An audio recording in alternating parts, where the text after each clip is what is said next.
வணக்கம் viewers, welcome to கருவேப்பிலை சமையல். இப்போது பாயசம் பண்ண போகிறோம். இங்கே பாருங்கள், பாயசத்துக்கு பாசிப்பருப்பை வேக வச்சு வச்சுட்டுருக்கோம். அதாவது பாசிப்பருப்பு எவ்வளோ வேக வைக்கிறோமோ, இப்போ இதில் பாதி தான் பாசிப்பருப்பு எடுத்தோன்னா நல்லா ஒரு ஃபுல்லாக வெல்லம் எடுத்துக்கோங்க. அதுதான் கணக்கு. 1:2 வெல்லம். இப்போ பாசிப்பருப்பு வெந்த பாசிப்பருப்பை நல்லா குழச்சி இப்படி வச்சுருக்கோமா. இதில் என்ன பண்ணணும், அந்த வெல்லத்தை தண்ணியில் கரைச்சி வச்சு எடுத்துருக்கோம். அதை அப்படியே சேர்த்துடணும். வெல்லத்தை கரைச்சி வச்சு வடிகட்டி வச்சுட்டிங்கன்னா அப்படியே இது அச்சு வெல்லம் வாங்கினீங்கன்னு வச்சுக்கோங்களேன், உங்களுக்கு இந்த கரைக்கிறதுலாம் வேண்டாம், அப்படியே போடலாம். அதில் கல் மண் எதுவுமே இருக்காது. கடையில் அச்சு வெல்லம்னு கேட்டு நசுக்கி இதை அப்படியே இதில் போட்டிங்கன்னா உங்களுக்கு இந்த கரைச்சி வடிகட்டணும் அந்த ஒர்க்கெலாம் இருக்காது. இப்போ என்ன பண்ணணும், நம்ம இங்கே பாருங்கள், தேங்காய் நல்லா அரை மூடி தேங்காவை ஒரு சும்மா 1/4 ஸ்பூன் அரிசி மாவு போட்டு அரைச்சிருக்கேன். இதை இதில் சேர்த்துடணும்.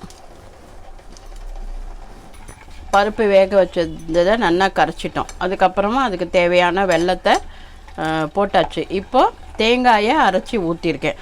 தேங்காய் அரைச்சி ஊற்றினா தான் பாயசம் நல்லா இருக்கும். அதனால் கண்டிப்பாக ஒரு அரை மூடி தேங்காவை நல்லா அரைச்சி ஊற்றிருங்க. எல்லாம் பண்ண உடனே என்ன பண்ணணும், ஆஃப் பண்ணிவிட்டு காய்ச்சி ஆறின பால், சூடாக இருக்கக்கூடாது, பால் காய்ச்சி ஆறின பாலை ஊற்றுங்க. ஒன்றும் தெரியாது, நல்லாயிருக்கும். சரிங்களா?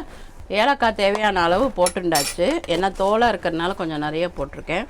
பாயசம் ஒரு கொதி வந்துடுத்துனா ரெடி. பாயசம் நேரம் ஆக ஆக கெட்டி ஆகிடும். அதனால நீங்கள் கொஞ்சம் தண்ணியாக பண்ணிக்கிட்டிங்கன்னா பாசிப்பருப்பு நேரம் ஆக ஆக கெட்டி ஆகிடும்.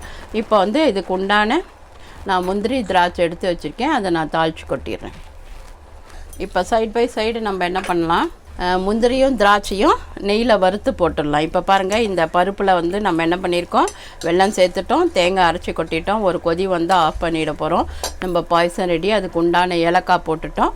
இப்போ நெய் போட்டு முந்திரி திராட்சையை தாளித்து கொட்டிட்டோன்னா நம்ம வேலை ஓவர். முந்திரியை கொஞ்சம் நல்லா உடச்சி வச்சுட்டோன்னு வச்சுக்கோங்களேன், ஃபுல்லாக ஒத்தருக்கே போகாமல் எல்லாருக்கும் வரும். அதனால் முந்திரி திராட்சையை நம்ம வறுத்துட்டோன்னா வேலை ஓவர்.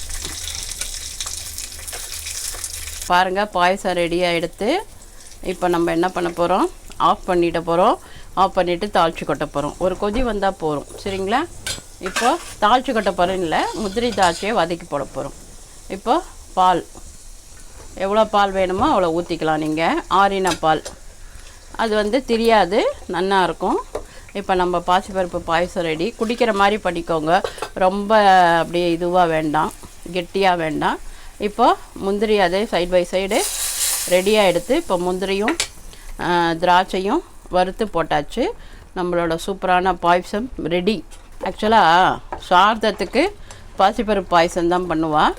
நீங்கள் அதுக்கும் முந்திரி இது பண்ணி போடலாம், நெய்யில் வதக்கி போடலாம். ஆனால் சாதத்துக்கு பண்ணால் எல்லாத்துக்கும் பாசிப்பருப்பு தான் யூஸ் பண்ணணும். அமாவாசைன்னா துவரம்பருப்பு கூட யூஸ் பண்ணலாம். அது வாத்து வழக்கம். இதுலேயே நீங்கள் அரிசி கொஞ்சம் ஊற போட்டு அரைச்சும் பண்ணலாம். ரொம்ப கெட்டியாகிடும். நான் ஓரளவுக்கு குடிக்கிற மாதிரி டம்ளரில் ஊற்றி குடிக்கிற மாதிரி பண்ணியிருக்கேன். கொஞ்சம் நேரம் ஆக ஆக லைட்டாக கொஞ்சம் கெட்டியாகிடும். இப்போ நம்மளோட பாயசம் ரெடி ஆகிடுத்து. ஆரோக்கியமாக சாப்பிடுவோம், ஆரோக்கியமாக இருப்போம். நன்றி, வாழ்த்துக்கள்.